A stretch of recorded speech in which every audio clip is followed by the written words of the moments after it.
Released in 2017, the GH5 was quite groundbreaking for its time. Professional features, high-end 4K video, all in a small, compact, mirrorless camera. Now, there are many choices out there today that I could talk to you about, but I still use the GH5 for a lot of B-roll and other work. In fact, this entire video, as you're seeing right now, is filmed on the GH5. So I'm asking you to consider the option of using a GH5 if you're just getting into YouTube or want to expand your current camera that you may already have.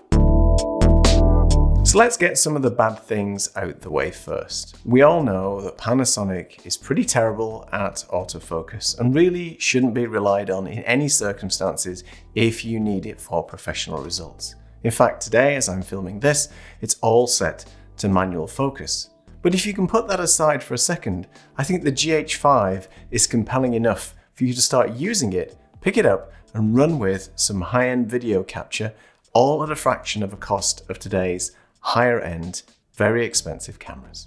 For me, the GH5 is where I really started to get into video production more. In fact, all of the clips that you're seeing right now were actually filmed on the GH5. In fact, my first short documentary was filmed entirely with one lens and the GH5, and I found it really, really interesting and easy to use. Now, keep in mind that I didn't use autofocus for any of the work, and for any GH5 work that I do today, I still don't. But if you can put that aside, as I mentioned before, I think the GH5 has got some really compelling features for a very small cost. Let's talk about picture quality real quick. You get 4K cinema mode out of the camera, and the 4K is really good in terms of quality. It can stand up, I think, against some of the cameras that you see today. You've also got 120p at HD and a number of different picture styles and settings to really dial in the grade that you want for your picture. Many professional settings are also on the camera with waveforms and vector scopes, things you don't see in many consumer cameras today. Let's keep in mind that the GH5 was aimed at the pro consumer, people that wanted to go out and get the most out of the image and tweak as much as they can within the settings. Back in the day, the GH5 was used by many wedding cinematographers, and it was great because of one big selling point: the battery life. I can pretty much get a full day shoot with one battery. And how many cameras can you say that about today? Also, no overheating. I've never experienced any shutdowns or any overheating problems with the GH5. The audio preamps on this little camera are really good, really clean, and you have a lot of gain and a lot of control over that. You can put a basic small microphone on top of this camera and you get really good results.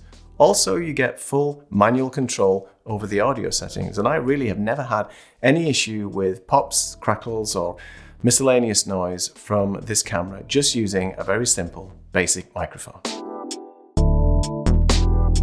One of the great things about this little camera is having full in-body image stabilization. Rock solid. In fact, if you enable IS Lock mode, you can get the camera to almost look like it's sitting on a tripod, even when you're using it in handheld mode. I have a link to a video up here on some of the GH5 settings that I've used in the past. But I use the GH5 mainly handheld. I don't really use it on a tripod unless I'm doing interview or lockdown shots. It's really that good, and paired with one of the little Panasonic lenses, it's a really good combination to have really good stability and gimbal-like features when you're using this small mirrorless camera. If you're just starting off your filmmaking career, or you want something more higher end and better quality for making your YouTube videos, then I encourage you to at least take a look at the features, the specs, and more importantly now, the price of the GH5. Back when it came out in 2017, it went for over $2,500. Now you can pick up this camera for less than $500 on eBay. That's a great bargain, in my opinion, for so many great features in such a small camera. So take a look at it.